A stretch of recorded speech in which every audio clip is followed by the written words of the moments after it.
Hi everyone, so for today I'm going to show you the demonstration for the subject cardiovascular system, blood and also pharmacotherapy, and going to show you specifically for the practical number 3, the physiology of human cardiovascular system. So for this practical we are focusing more on 4 different parameters. So the first parameters, we are going to show you how to measure the arterial blood pressure. So for this parameter, we're going to use 2 different methods. The first one we call as the palpatory methods, and also the second one we call as the auscultatory methods. The second parameter we're going to measure for today is the heart sounds. So for this one, we're going to locate 4 different areas and going to measure the heart sounds at these 4 different areas by using the stethoscope. The third parameter is you're going to measure the blood flow in vein. So for this parameter, we're going to locate the valve inside the vein, and normally for this parameter, we're going to use the male subject, the lean skinny male subject, because it's much more easier to find the valve inside the vein. And the last parameter, the fourth one, is we're going to measure the ECG, the electrocardiogram. So for this part, normally we're going to use the biped system. So for this biped system, we're going to ask the subject to do several activities and going to measure the ECG value during and after the activities. So without further ado, we're going to proceed with the first parameter. So we're going to show you how to measure the arterial blood pressure.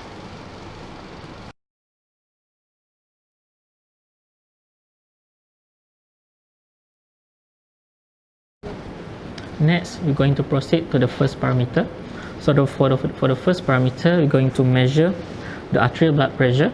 So as I mentioned before, we do have 2 methods to measure the arterial blood pressure. The first one we call as the palpatory method, which we need to locate the pulse area, and based on the pulse, actually is based on the indicator of the pulse, you need to find the systolic blood pressure. The second method we call as the auscultatory method, but for this method, for the second method, we can locate both systolic and also diastolic blood pressure based on the stethoscope, whether we can hear the blood flow or not. Okay, so here we have the sphygmomanometer manometer here in front of me, and also do have the stethoscope as well. So for the first part, we just need to use the sphygmomanometer, which is for the palpatory method, and for the second method, which is the auscultatory method, we need to use both the sphygmomanometer and also the stethoscope. Okay, and we're going to proceed with the first part. So the subject must be ready in front of me, and then we need to ask the subject whether they have whether the subject is right-handed or left-handed. So since the subject is right-handed, then going to use their left hand to measure the blood pressure. Okay, so the reason why we're using the left hand, because the muscle is less developed at the non-dominant hand, so the blood pressure is like more natural compared to the dominant hand. And then after the subject is ready, then we need to apply the cuff. This one we call as the cuff at the brachial artery. So we need to locate the brachial artery, which is at this area. Okay, and then we need to apply the cuff at this area. Okay, so the subject hand need to be relaxed. Okay, and make sure that this indicator should be placed at the brachial artery. Okay. Yeah, so whenever the subject is ready, then we need to lock the valve here. We have one valve located at the palm, so we need to lock it to make sure that there is no air leaking out from here. And then we need to inflate the cuff until it reaches 150. Okay, 150 millimeter mercury. Okay, but before that, we need to locate the pulse. So you need to put your 2 fingers here, and you need to bring it down here, and you need to gently push a little bit to find the pulse. Okay, so whenever you find the pulse, you need to slowly inflate the cuff until it reaches 150. So when you're ready, you can inflate the cuff.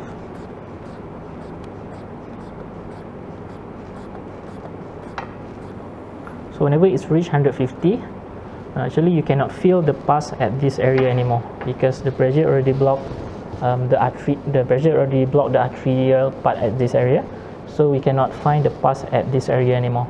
Okay, so at this moment you need to slowly deflate the cuff until you can able to find the pulse at this area again.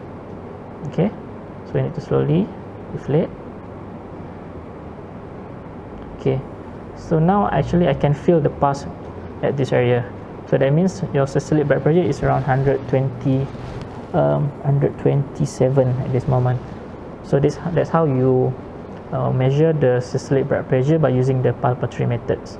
Okay, but the thing is about this method, which cannot measure the diastolic blood pressure by using this method. So now we're going to move on to the second part, which is the auscultatory method.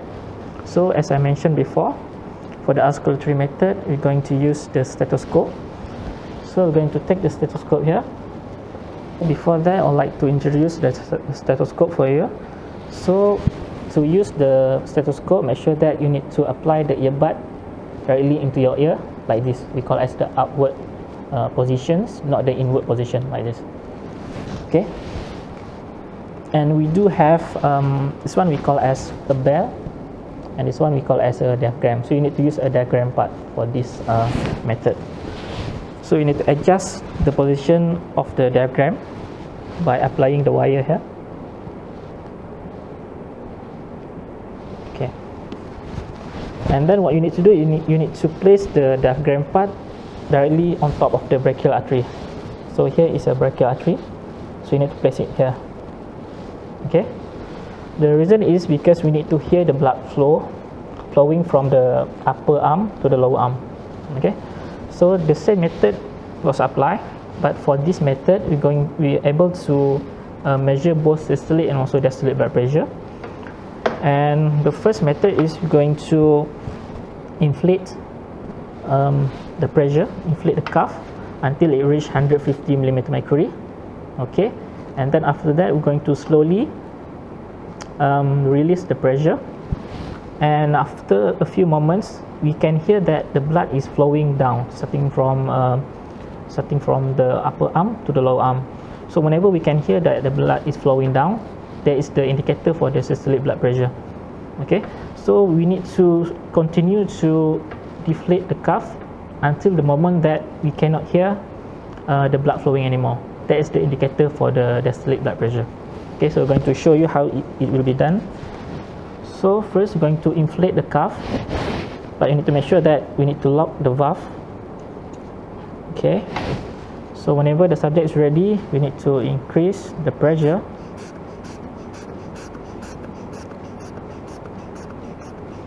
until it reaches 150 millimeter mercury. And then when it reaches 150 millimeter mercury, we need to slowly deflate the cuff, and at the same time the examiner needs to listen to the blood flow by using the stethoscope. Okay, and the moment that you can hear the blood flow, that is the indicator for the systolic blood pressure. So the sound is very subtle, it's not that difficult to listen to. And at this moment actually I can hear the blood flow already, but you need to still continue to deflate the cuff until you won't able to hear anything like the blood flow anymore. So you need to continue to deflating the cuff. Okay, so at this moment actually I cannot hear the blood flow anymore, so that means it's the diastolic blood pressure for the subject.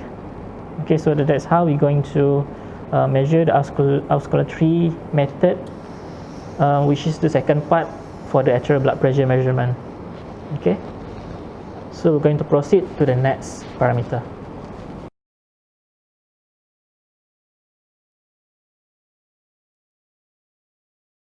So hi everyone, so we're going to move on to the second parameter for this practical.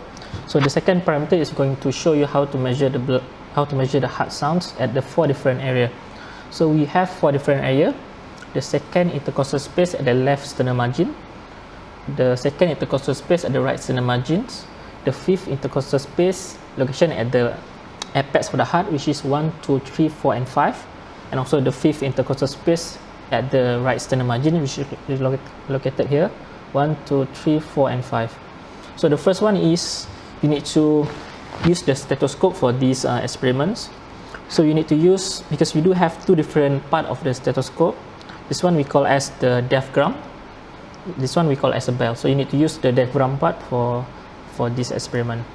So the first area is you need to locate the second intercostal space located at the right external margin, which is here. Okay, so you can see that we have a space here we call as the intercostal space. So this one we call as the first intercostal space. This one is the second intercostal space. So this one is for the first area that you need to put your stethoscope on, and you need to hear the heart sound at this area, and you need to compare the heart sound with 4 different areas that I mentioned before. Okay, so the next area is we call as the second intercostal space located at the left side of the margin. So this is the first intercostal space. This one is the second intercostal space. So you need to put your stethoscope at this area, and you need to hear the heart sound, and you need to compare with the first area that we heard before. Okay, and the third area is we call as the fifth intercostal space. So for this area, you need to locate the fifth intercostal space at the left area of your margins. So we have 1, 2, 3, 4, and 5. So it should be located here. Okay, so this one is actually the location of our heart. So we expect to hear the heart sounds better at this area. So we have 1, 2, 3, 4, and 5, which is around this area.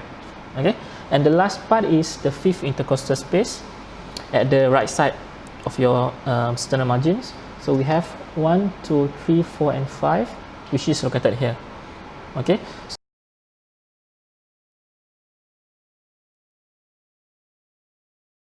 Yeah, so we're going to proceed with the third parameter, which is the blood flow in veins. So for this parameter, actually we need to locate the valve located inside the vein. Okay, so what you need to do is you need to apply the speed manometer to the subject, and going to increase the pressure up to 60 millimeter mercury to block the artery, to block the blood from flowing to the lower part of the artery. Okay, and then you need to use the lamp as well, just to make sure that you can see more clearly the location of the valve inside the vein. Okay, so whenever the subject is ready, you're going to inflate the cuff until it reaches 60 millimeter mercury.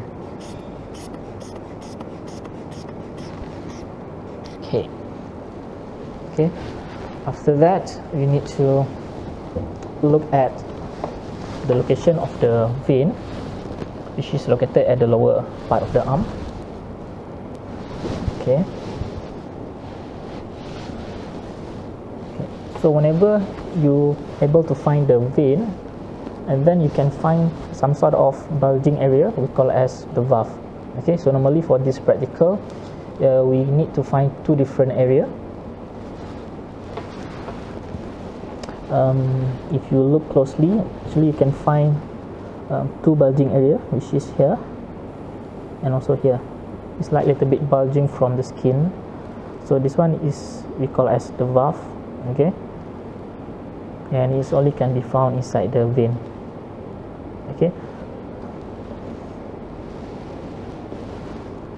yep, you also can see the vein at this area as well, and you also can see the bulging part of the vein at this area as well.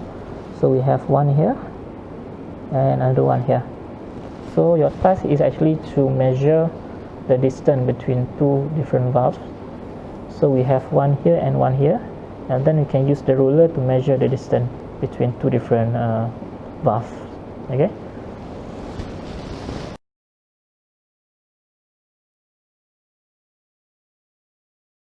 so now we're going to proceed with the 4th parameter, which is the ECG, or we call as electrocardiography. So for this 4th parameter, we're going to use the BiPAC software. So this is the interface for the BiPAC software, and from here we're going to choose the lesson number 5, which is the ECG number 1. Okay, so before we start, we need to have one subject which need to be lying down on the bench, as you can see here, and the subject need to attach the 3 different electrode sensor. So we have one electrode sensor here at the right wrist, one electrode sensor on the above the ankle for the both leg.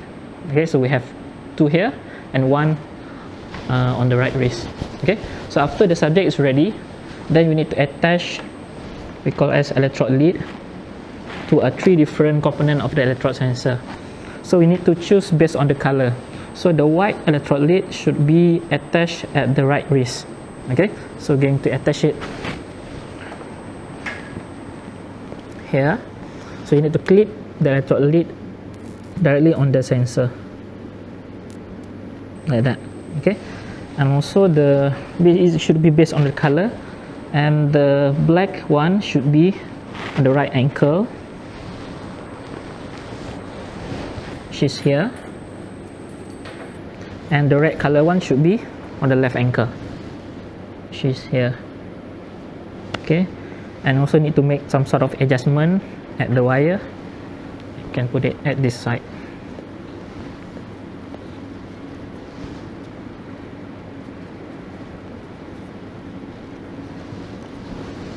Okay, so whenever the subject is ready, you need to do the calibration to make sure that the system is doing fine. So we need to click calibrate. Here we have a calibration button. You can click calibrate, and we need to instruct the subject to like lie down normally before we can click the calibration button. So whenever the subject is ready, you can click the calibrate. So this is the result for the calibration.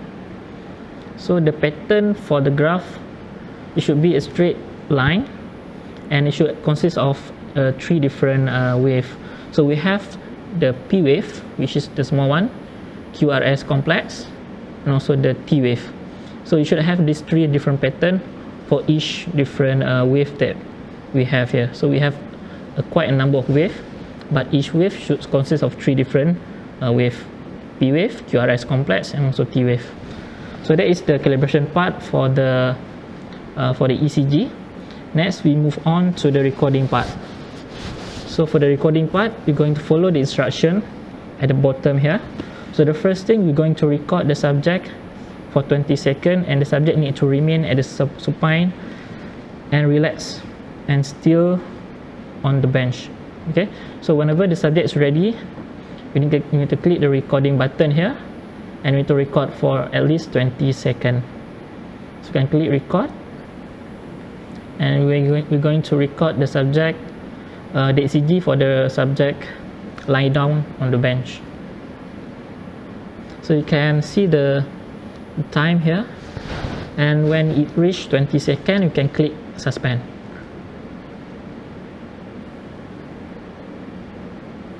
Okay, so the second activity is going to ask the subject to remain seated for at least 20 seconds. So I'm going to instruct the subject to remain seated on the bench. So can you please remain seated on the bench? Okay, I'm going to adjust this wire so that you can able to reach the subject.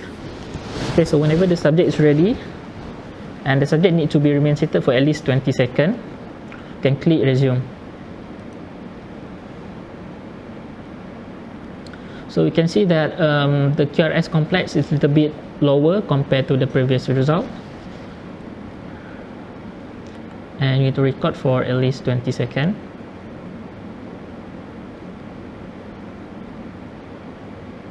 Okay, then click suspend. And for the third activity, the subject need to need to perform the inhalation and also the deep exhalation for at least 5 cycles. Okay, so we're going to instruct the subject to do the deep inhalations and deep exhalations for 5 cycles. So whenever the subject is ready, I'm going to click the resume, and the subject needs to know whenever he needs to do the deep inhalation or the deep exhalation. So I'm going to use my hand like this. This one considered as deep inhalation, this one considered as deep exhalation. Okay, so whenever subject is ready, going to click resume. 1, 2, 3. Inhale. Okay, exhale. Inhale. Exhale. Inhale. Exhale.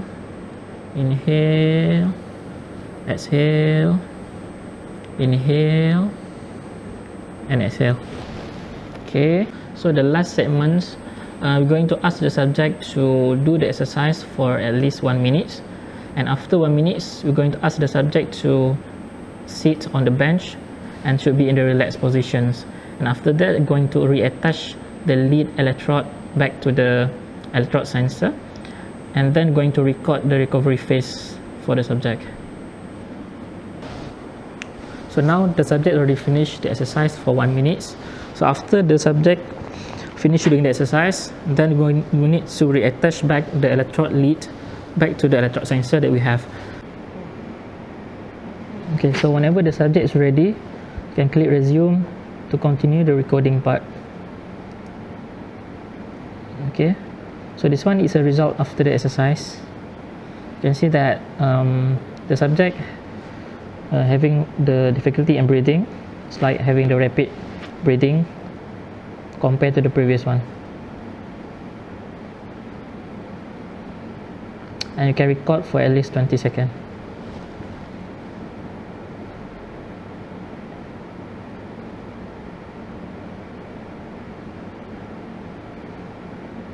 Okay, so when the 30 seconds end, you can click suspend to stop the recording.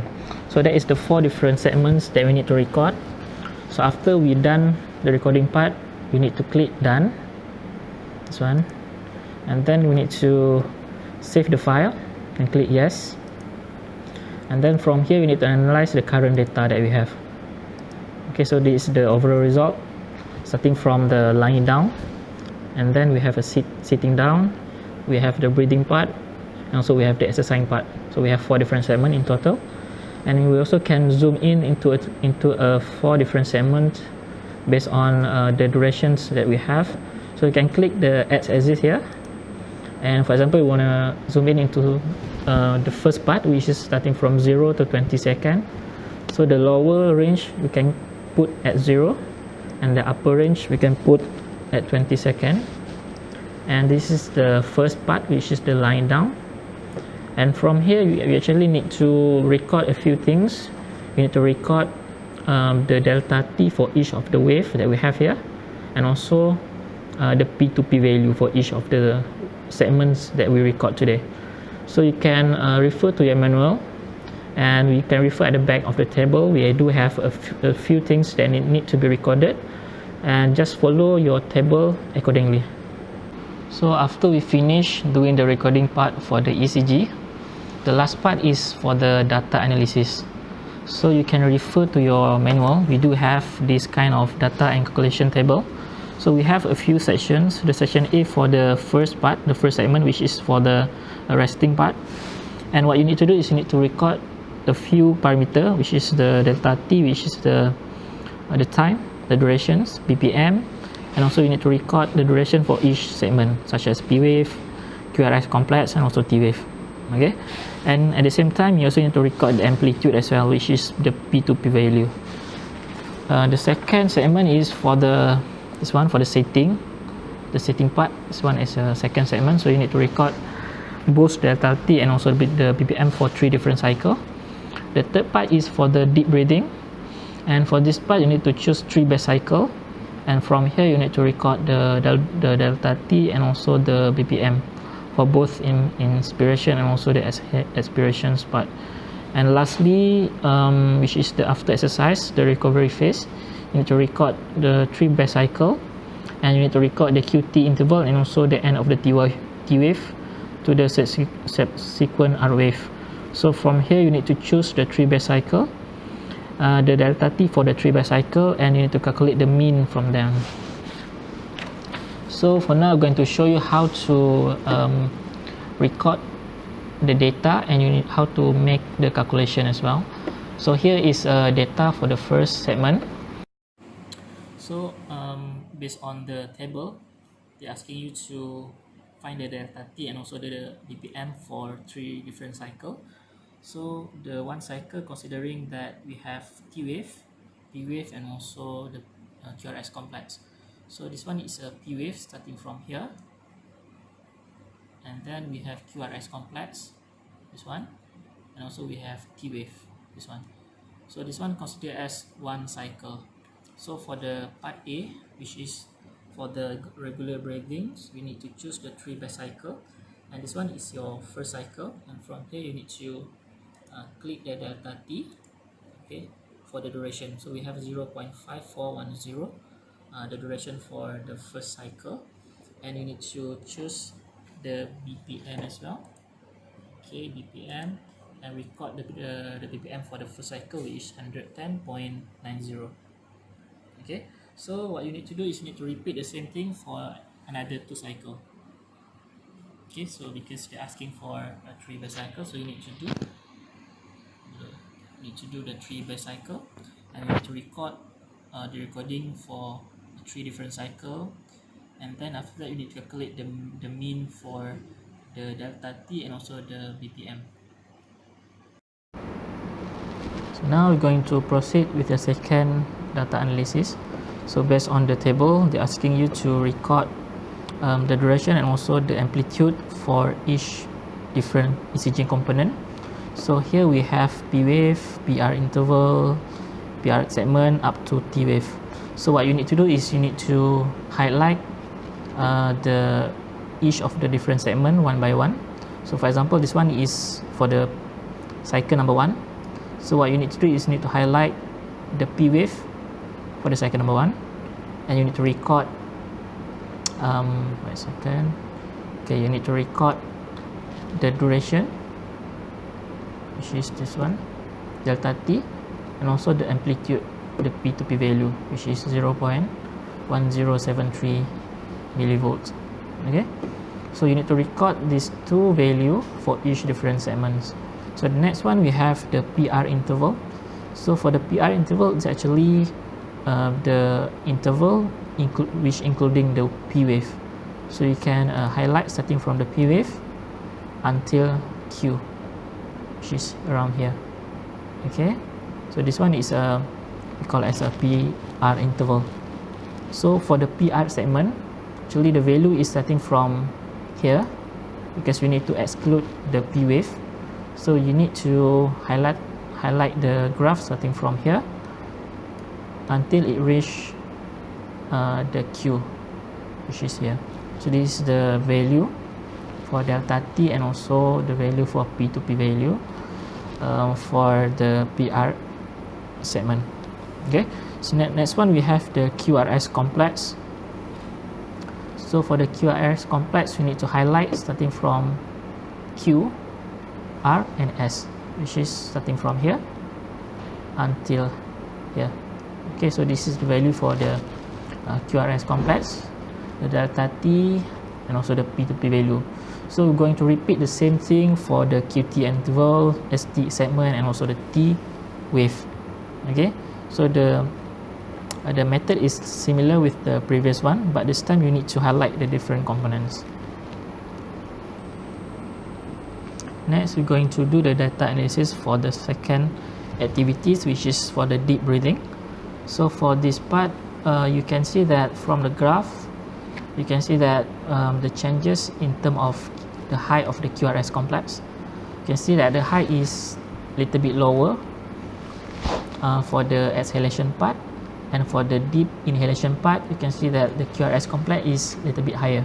So you can see that the graph pattern is like moving up and down for the whole of the inspiration and also for the expiration part. So for this analysis, you need to highlight the same thing. You need to highlight the 3 batch cycle.